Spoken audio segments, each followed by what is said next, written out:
Bonjour. Bonjour Didier.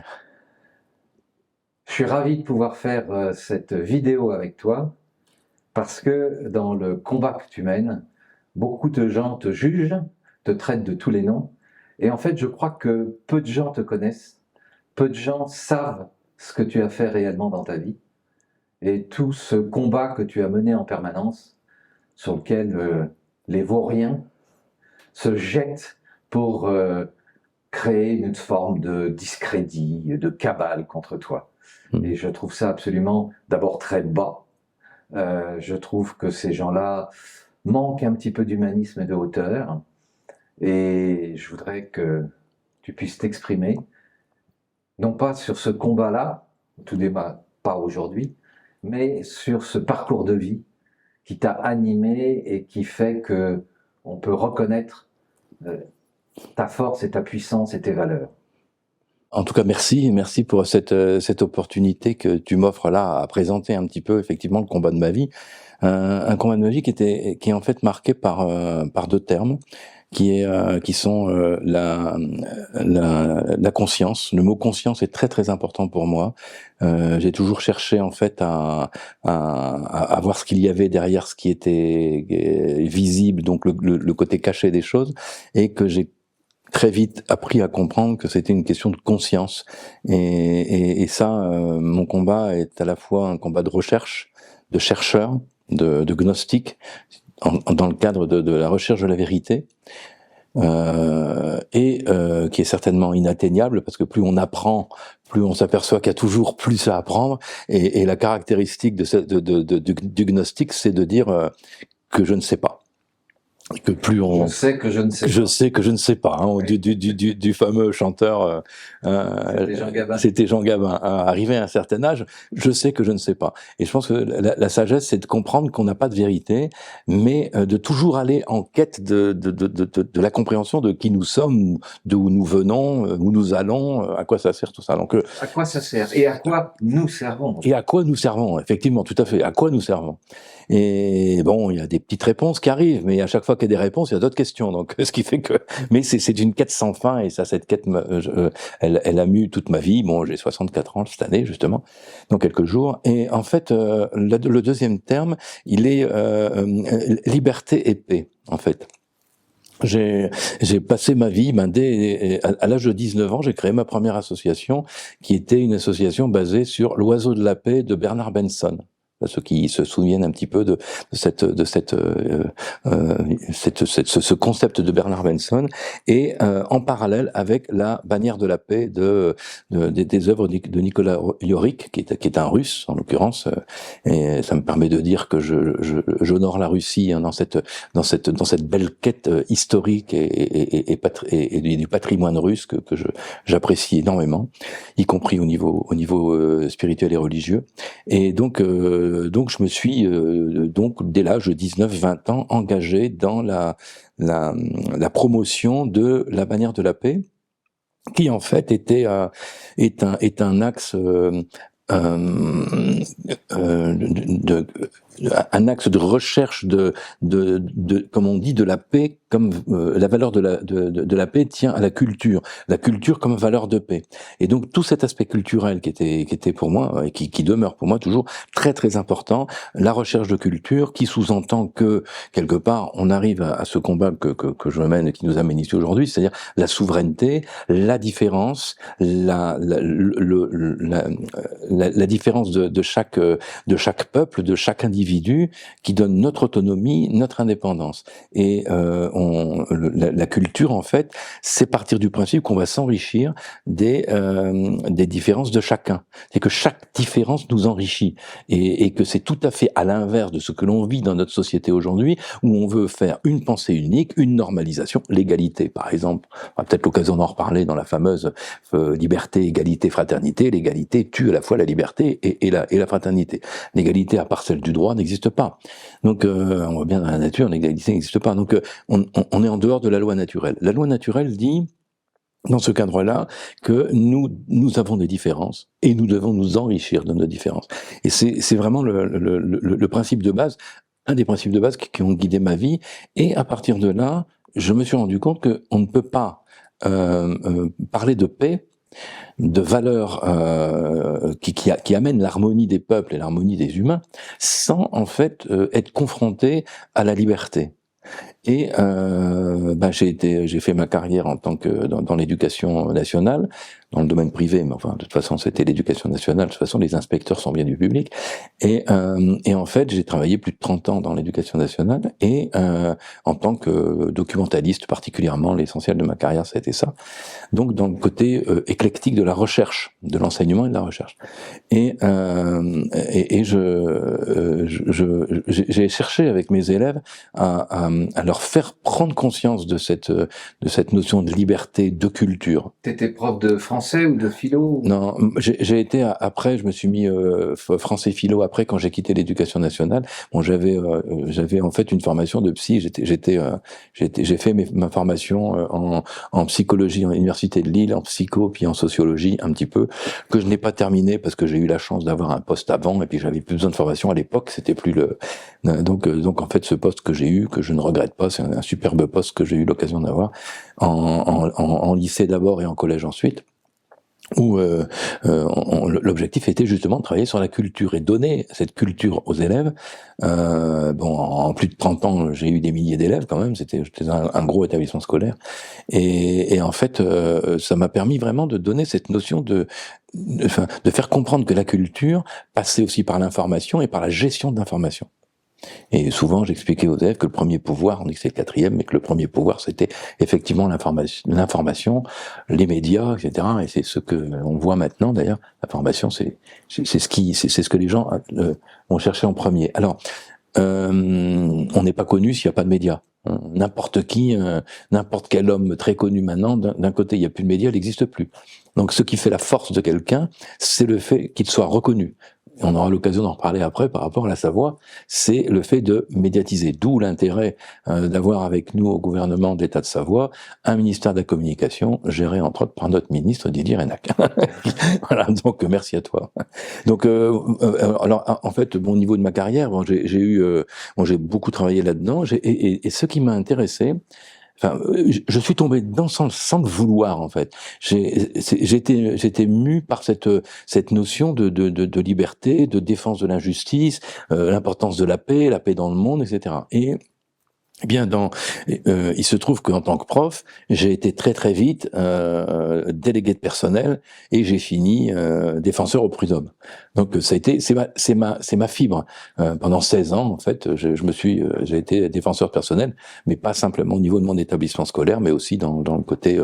J'étais sur l'île à l'époque, dans la région lilloise, et donc c'est ce que j'ai fait. Et jusqu'au moment où après il y a eu des événements où en fin des années 90, on a fait une chasse à tous ceux qui pensaient pas comme tout le monde et qui étaient en dehors, par exemple les médecines alternatives, etc.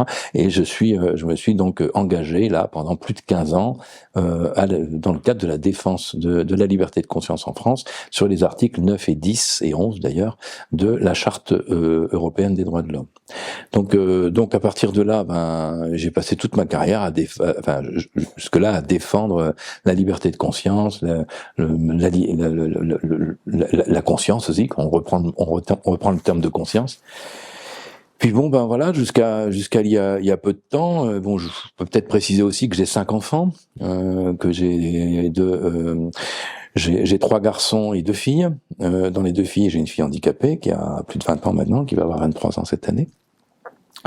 Et donc je connais un peu le monde du handicap. De fait, c'est un monde difficile mais très enrichissant. Et là, je dois à ma fille Inès. Bon, après, j'ai 3 garçons sympas, une autre fille, 33 ans aussi, qui est absolument géniale aussi, avec des petits enfants. Voilà, donc quel parcours d'un papa. Heureux. Un homme heureux, ouais, avec un homme heureux, il garde son bonheur parce que il a aussi des épreuves et bon, évidemment, comme tout le monde, on traverse. Plus on avance en âge, plus on traverse des événements, mais qui sont toujours des bonnes leçons de vie et qui nous font grandir en fait. Donc, un peu comme tout le monde, j'ai eu mes difficultés, mes joies, mes peines, bon, voilà. Mais bon, ça nous fait. Donc on voit bien à travers tout ton parcours que, comme tu le dis si bien, ton moteur, ça a été la défense de l'humain, la défense des droits, la défense de la liberté, la défense de la liberté de conscience, en fait, qu'on puisse penser ce qu'on veut, comme on veut, quand on veut, tant qu'évidemment, ça ne devient pas une forme de dictature imposée aux autres, parce que ça, c'est plus de la conscience. Quand on essaye d'imposer sa propre conscience aux autres, on n'est plus dans un état de liberté. Et pour toi, c'est important que chacun puisse faire son propre jugement, sa propre évaluation, sa propre compréhension des choses, et de fournir les éléments pour que chacun puisse s'éveiller, s'épanouir, comprendre. Si je résume. Oui, c'est tout à fait ça, parce qu'en fait, l'objectif, c'est de donner l'autonomie aux gens. Alors, quand on parle de la liberté, on dirait la liberté s'arrête où la liberté de l'autre commence. Ça veut rien dire, cette phrase. C'est totalement stupide. Quand on analyse un petit peu ça, oui, la liberté, elle commence où ça veut rien dire. Mais la définition de Victor Hugo, que je fais mienne, c'est la liberté, c'est la connaissance. Quelqu'un est libre quand il a la connaissance. Et d'ailleurs, on dit la connaissance libère. Donc, et c'est pour ça que mon métier que j'ai eu en tant que documentaliste, c'est un merveilleux métier. Ça n'a rien à voir avec bibliothécaire. Souvent, on confond le documentaliste, bibliothécaire. Le bibliothécaire, ça n'a rien à voir. Le documentaliste, c'est un métier de... D'ailleurs, on dit professeur de documentation sur les fiches de paye.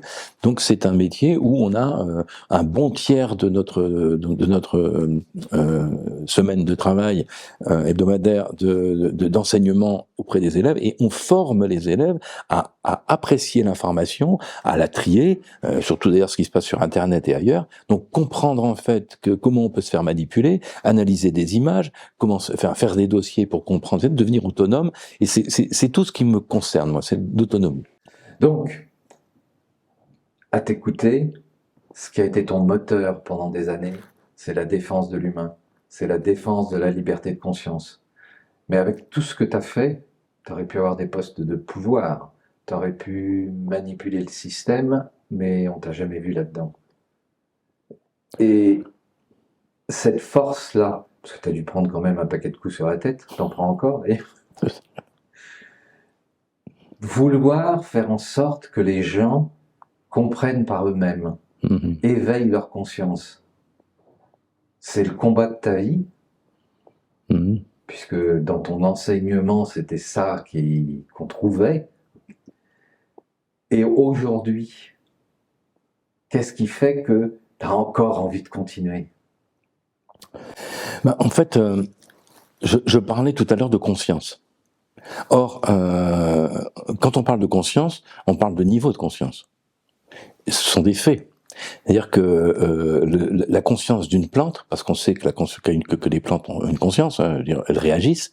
Donc quand on parle de conscience, c'est qu'il y a une certaine réaction, une certaine autonomie, et y compris dans la pierre. On sait que la pierre aussi a une conscience. On a les outils aujourd'hui technologiques. Avec la physique, on sait que, en fait, qu'on aille au niveau du monde végétal, bon, le monde animal, genre, tout le monde reconnaît qu'effectivement un animal a un certain potentiel de conscience, il y a une certaine capacité de volonté, de pouvoir faire des choses. La plante aussi, les pierres aussi, et les élémentaux aussi, etc.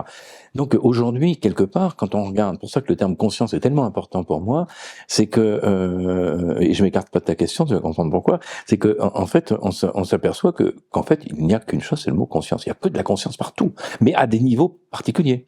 Or, si on vient au niveau du monde humain, eh bien, dans l'humanité, on est à l'évidence, il y a des niveaux de conscience différents. Il y a des êtres humains qui, alors j'ai souvent l'habitude de parler, et souvent en m'appuyant sur le drapeau de Savoie avec une croix. D'ailleurs, c'est une croix blanche, c'est pas une croix rouge. La symbolique est différente. Donc, on est bien en croix. Cette croix à branche égale, en fait, il y a une verticale, et par définition, c'est une croix, une verticale et une horizontale.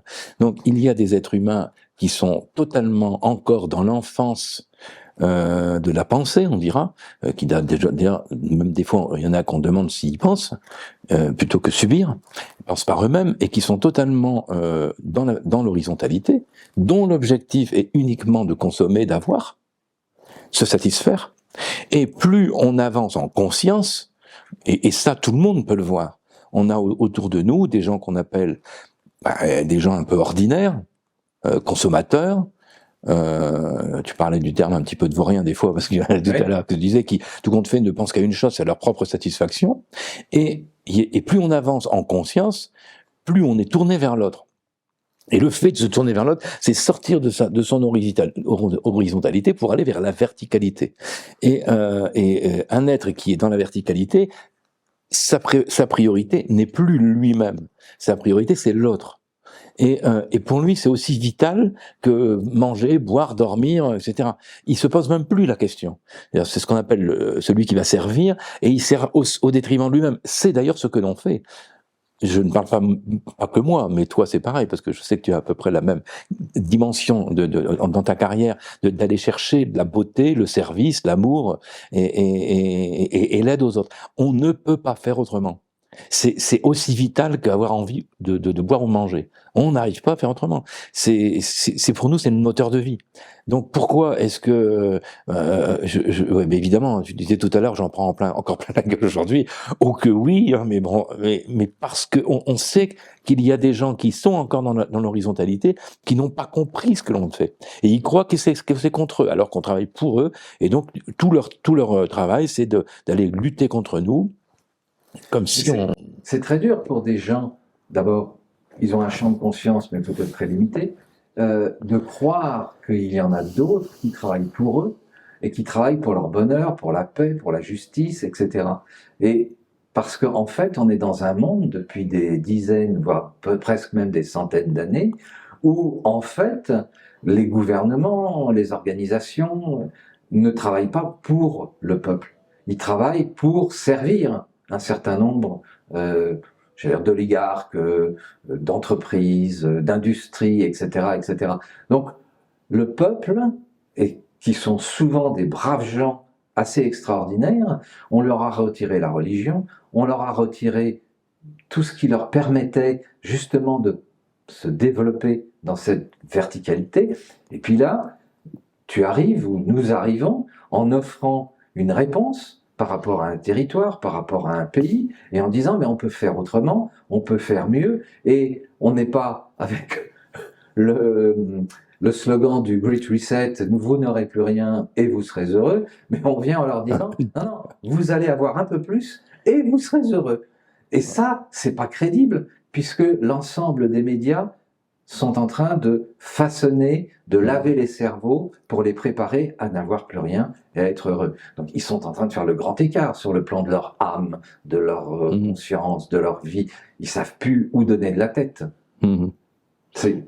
Et là, évidemment, comme tu viens de le dire, ceux qui ont peu de conscience et qui raisonnent par rapport à leur pouvoir, par rapport à leurs ambitions personnelles, ou peut-être même parce qu'ils sont simplement les objets d'autres centres de pouvoir, sont en train de refaire exactement ce que tout le monde a fait depuis des années, c'est-à-dire diviser, détruire, ostraciser, raconter n'importe quoi. Calomnier. Calomnier, c'est ça, oui, absolument. Pour moi, c'est très important qu'on parle de ton parcours de vie, parce que on est en train, enfin certains sont en train d'essayer de faire de toi un homme de pouvoir, un dictateur, un néocolonialiste, c'est du n'importe quoi qui... Ouais. Mais ce que j'aimerais qu'il apparaisse quand même dans notre discussion, c'est que justement, tu disais que tu as 64 ans, si à 64 ans tu n'as jamais eu de haut poste de pouvoir, non. Si à 64 ans tu n'as jamais eu de haut poste de pouvoir avec le parcours que tu as et les compétences que tu as, c'est que ça t'intéresse pas. Sinon, tu serais logé vraiment gentiment à l'ONU ou dans un ministère, et puis avec une grosse retraite et des avantages en nature. C'est pas le cas. Non, c'est pas le cas. Et d'ailleurs, j'en profite pour dire que je vais expliquer un petit peu, je pense, pourquoi et quand je suis arrivé ici en Savoie et pourquoi. Bon, mais d'abord, je voudrais, pour répondre à ta question, bien préciser ceci. Je ne suis pas ici en Savoie comme ça l'a été ailleurs pour prendre le pouvoir. Surtout pas. Ça m'intéresse pas. Je vais vous le dire pourquoi ça m'intéresse pas. Chacun sait, c'est une notoriété publique, d'ailleurs c'est sur internet, c'est tout ce qui s'est sorti contre moi, suffit d'aller taper sur Google, faut pas être très intelligent, il y a 20 pages sur Google. Quand on tape, quand on saisit Thierry Bécourt, il y a 20 pages. Bon, une bonne vingtaine de pages. Bon, donc c'est facile, alors les gens vont dire, ah ouais, regarde, il a fait ça, oui. J'ai rien à me reprocher, mais rien. hein. J'ai fait des erreurs comme tout le monde, ça c'est sûr, mais c'est pas un reproche, c'est des erreurs. Mais il n'y a jamais eu de calcul pour faire du mal, jamais. J'ai toujours essayé de faire du bien. Des fois, je me suis planté. Comme disait Saint Paul, il disait j'essayais de faire du bien et j'ai fait du mal. Des fois, on a fait des erreurs, mais après, comme dit Dialogue avec l'ange, pour le fort, le péché est enseignement, ou l'erreur est enseignement. Pour le faible, perdition. Moi, ça toujours, à chaque fois qu'il y a eu des trucs dans ma vie, où il y a des trucs où j'ai pas fait forcément j'ai pas fait forcément des bons choix, ça m'a servi de leçon, ça m'a fait grandir. Et en fait, ce que je veux dire, c'est que ici, je ne cherche pas le pouvoir, je m'en fous du pouvoir. Je me suis présenté aux élections, d'ailleurs en 2007, c'est aussi tout ça, c'est sur Internet. En tant que député, j'étais l'un des bras droits de Gouvernatori avec la France en Action à l'époque. Donc moi, j'étais dans le Nord, j'habitais Marc-en-Barœul à l'époque, et je m'occupais d'ailleurs des 3 départements du Nord, Nord-Pas-de-Calais, Somme, Oise, 4, et en tant que députable, hein, donc j'ai vu ce que c'était pendant 2 ans, là, ce que c'était que aller dans le sérail politique, vraiment là où on est reçu par les préfets, on est reçu par toute la smala du système, etc. J'ai vécu ça. Et très belle expérience. Alors où d'un seul coup, on n'est plus le militant que j'étais et que je suis redevenu après, où on est banni de tout ce qui est médias mainstream, etc. parce qu'on attaque le système. Alors moi, j'ai combattu le système, y compris d'ailleurs, je le précise parce que comme ça sort partout, je suis le grand méchant de la franc-maçonnerie. J'ai attaqué le Grand Orient de France. Hein, j'ai été dans le sérail, mais j'ai jamais été là-dedans, que je reconnais pas du tout. J'ai attaqué le Grand Orient de France. Et j'ai gagné, 2 ans de combat, et j'ai gagné. J'ai fait détruire en fait l'Institut d'études et de recherche maçonnique de France à Lille, qui était le 2e après Paris. Donc et j'en suis fier. Donc quand je vois mon passé, il est à refaire, je le refais. Donc tous les gens qui disent ah ouais, il a fait ceci, ah il a été astrologue. Bah oui, j'étais astrologue, c'était quasiment mon 2e métier. J'ai été astrologue pendant plus de 30 ans, j'ai écrit des bouquins là-dessus, tout ça. Mais c'est un problème d'être astrologue. On me reproche même d'être documentaliste. J'ai vu ça dans les attaques. Ce sont des veaux, comme dirait le général de Gaulle. Ce sont des veaux. On me dit ah le documentaliste. Ah bon, c'est un problème d'être documentaliste. Il est où là? Dites-moi parce que c'est des bêtises à ce niveau-là. Et ce que je veux dire, c'est que le pouvoir m'intéresse pas.